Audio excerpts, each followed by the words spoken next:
Isn't it time that we started opening our eyes? What is literally in front of our noses, such as this wooden hand plane? Well, this particular one is what we call a coffin hand plane.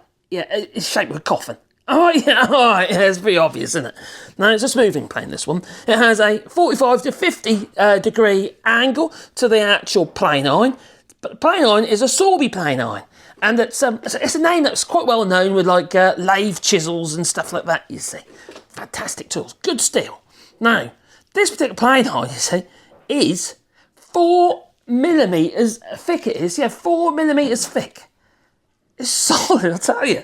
Whereas a traditional Stanley Bailey, such as this one here, has a plane iron which is only 2 millimetres thick. Okay, still does a good job. My pimped up ones up here, my record number 6 and my Stanley Bailey number 7, they both have Victor hand forged plane irons, which are 3 millimetres thick. It makes a massive amount of difference when you're using these tools. I mean, it really does. You get a lot less chatter, yeah, where the plane iron tries to flex as it's going through tough wood, such as knots and stuff like that, you see. And if you work with an oak, well, then you might come across knots, and they can be a blooming bugger, they can. In some cases, you might be better off using a cabinet scraper or a scraper plane, or even a smoothing plane that happens to have a 50 degree angle to the plane iron. You can get them, yeah. In fact, I think it was Lee Nielsen, actually, they make an adapter so you can adjust them. Brilliant idea. So, that is a Stanley Bailey number 4, which is a great tool. I'll leave it there. But what we're going to do is we're going to adjust and take off a few shavings using this smoothing plane. It's quite a short smoothing plane. If it was a Stanley Bailey, I would say it'd probably be a number 3. It's quite short. You know, if you look at the length for that and you look at the length for that, yeah, considerably shorter. Now, it's made out of beech. The toe, which happens to be iron, is held on with this screw here. Now, some of these hand planes have like what we call like a little knot, just literally hair. I say a knot, not like a knot in a tree. It's like a nodule, like a lump, like a hard lump, usually wood or sometimes iron. And the idea of that is you can hit it. If you what do you want to hit that for? Well, I'll explain in a mo. Now, this particular one is made by Betts, I believe. Betts or Brits or something. Or S-Betts. I don't know, I can't quite read it, but there is a maker's name just there. But the plane iron itself is a Sorby plane iron. And it's very, very good. Now, it has this chip break arrangement here, which is quite pitted. Because when I got this tool, it's in a hell of a state, and I cleaned it up, made it a user again. Kept a lot of the patina, but, you know, I want to be able to use it. Yeah, my tools are not there to look pretty, necessarily. I want to be able to make, you know, so they work. Now, I sharpened this plane iron up the other day, and what have you, and surprising how well it's come up. And the chip breaker itself is also hand forged as well, which is this arrangement here. And then what the chip breaker does, as it goes through the wood, it effectively breaks the fibres of the wood that you're cutting off, and that's what creates the curly shaving, such as these here, you see. All right? So you want that around 1 millimetre to 3 millimetres away from the actual plane iron edge, ideally. Now, the actual chip breakers in the Stanley Bailey here, it is basically a bit of plate, a piece of steel, pressed steel, or forged or whatever it is. It's a piece of very thin steel, thinner than the actual plane iron as itself. That is a better chip break. So don't rule out these things. No, they're just a little bit more fickle to work with. But once you've got them set up, they do a marvellous job. They really do. So what we're going to do is we're going to place this plane iron. This is how I like to do it for simplicity and speed. There's various ways you can do it. One way is you place your plane iron in, and then you bring it back a little bit, put your wedge in, hold it back just a touch, like so, and then, you know, it's not protruding at the bottom. Now, if you can store it, that's the way you ought to store it. And then what you do is then you tap that plane iron down until it just about protrudes through the mouth of the plane. So I like to use something like this. I keep seeing other people using metal hammers. No, just get yourself one of these. This is a 4 hammer, and they've got replaceable heads on them, one rubber in this case, and one nylon. You can get leather versions, all sorts of versions of the 4 hammer. It's the sort of thing that people who work with plastic, like UPVC, would use with the plastic headed nails and stuff. They'd use something like this. That's why I bought this one, actually. Now, you tap that down, the plane iron in, and then you tighten up the actual wedge until the plane iron's protruding out of the back. And as you see there, I've actually gone too far. It's sticking out way too far. So, yeah, it rocks. Ain't no good. No, the kind of shavings you'll be taking off that, you need like some water necker to push it through your wood. So you want to bring that blade back up. And there's various ways of doing that. One is you can tap it here. And what that does, it'll draw the plane iron out. The other way is that you can tap it here. Now, if you've seen what you managed to find one of these, it's got a bit of a nodule there. You tap it there. It's obvious that's the way you've got where they have designed it here. Don't use metal flipping tools on it. Just don't. Just don't. All right? Hand in front like so, and that will release the plane iron. Okay? If you tap it gently, it will just shunt the plane iron back. But I need to move it so far back.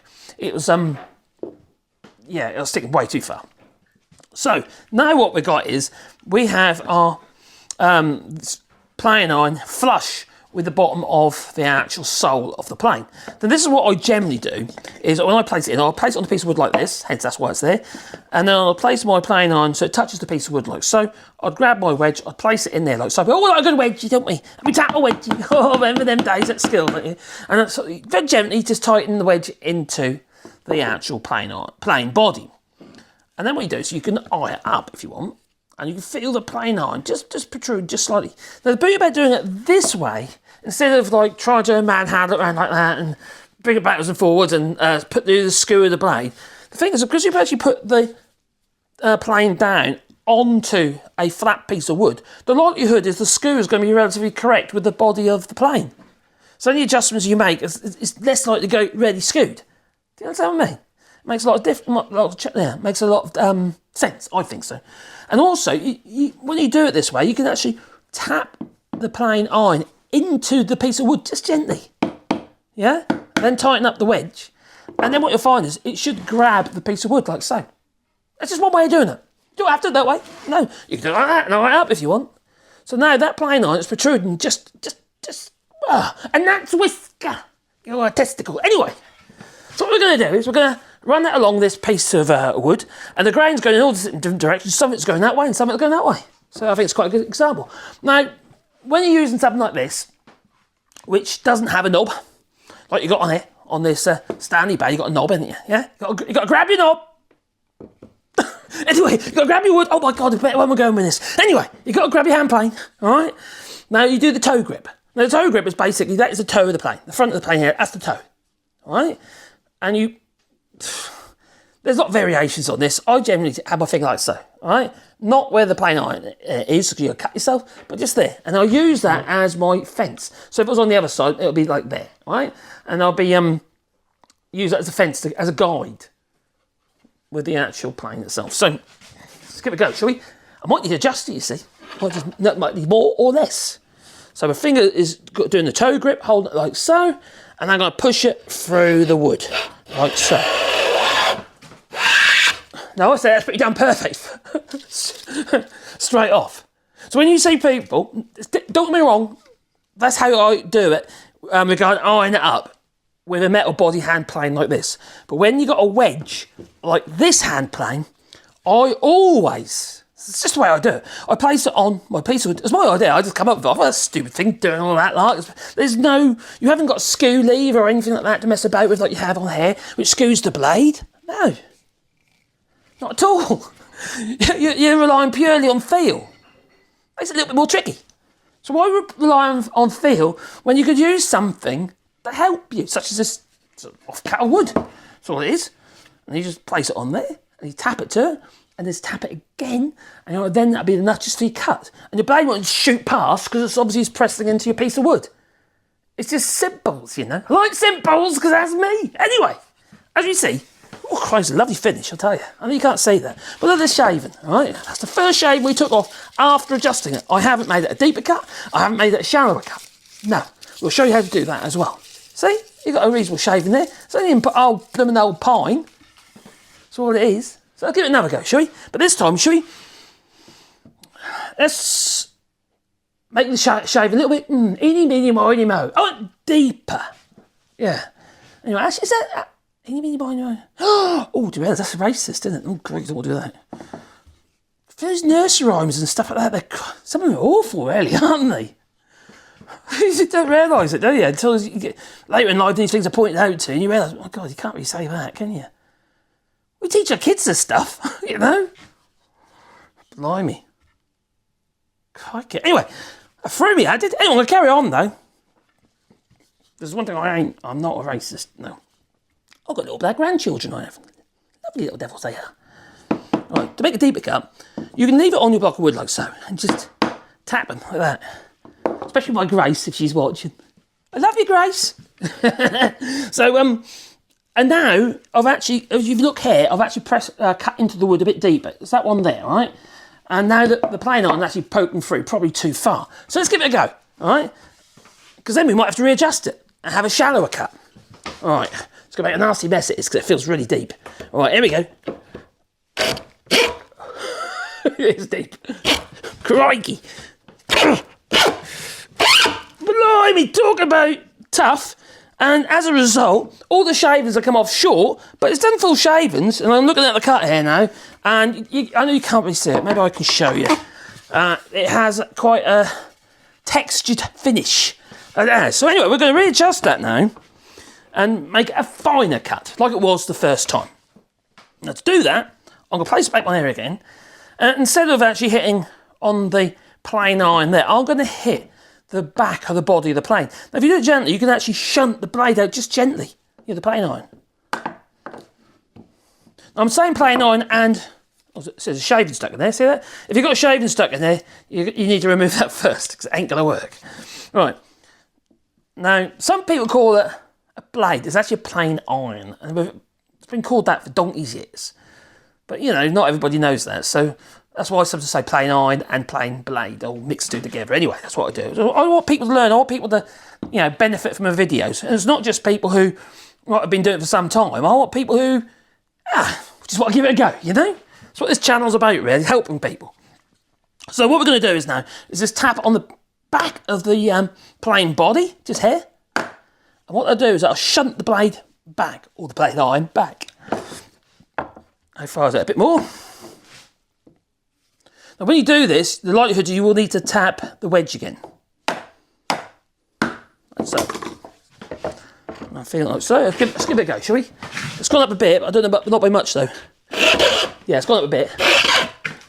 As you see, that's a lot easier to go through, but the shavings are still relatively thick because they're breaking off quite quickly, like so. The chip breaker's doing that, you see, because the shavings are quite thick. They're not flexible, unlike the other shavings, such as that one there, which was flexible. That's not flexible. It just snaps off, you see. So as you can see in that, yeah, there you go. So what we'll do is we'll make it a little bit shallower cut again. And to do that, we do the same process again. Tap on the back, tap on the wedge. Give it another go. You notice I haven't had to do the screw. You know, the method we've been doing, because we're using the block of wood, you're not going to damage plane edge. It's just, you know, end of the day, you're plain wood. So you're not going to damage plane edge. So let's try again. It's even shallower. And as you can see, the shavings are improving. They're longer. There they are. Much better.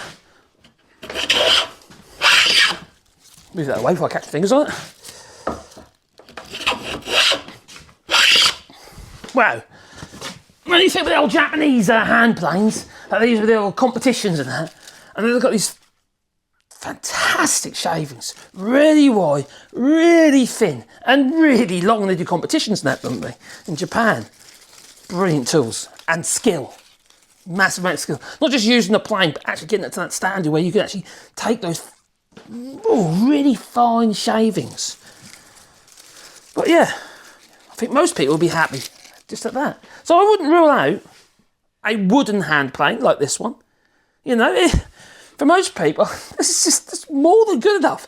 We had, you know, some of the finest furniture in the world was made with tools like this. Not like that. No, like that.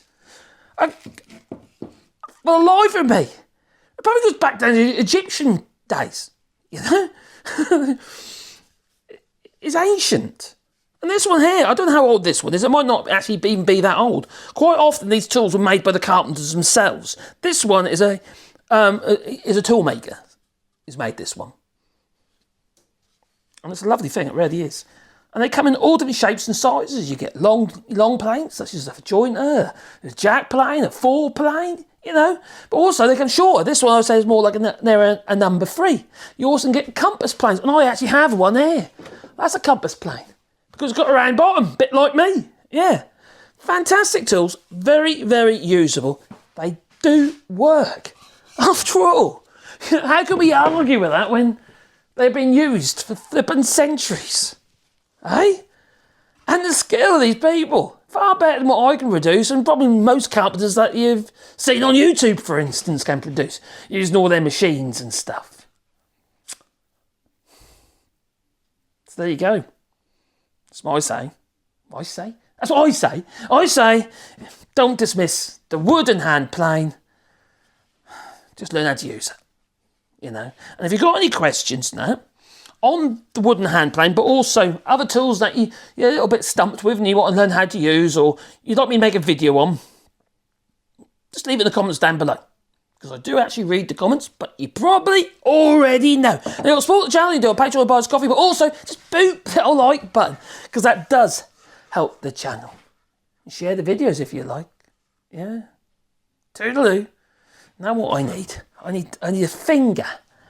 A finger, I've got a chisel. Anyway, a finger on the end of a stick. So I can...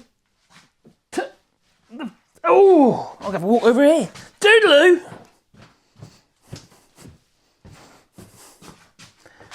Blimey.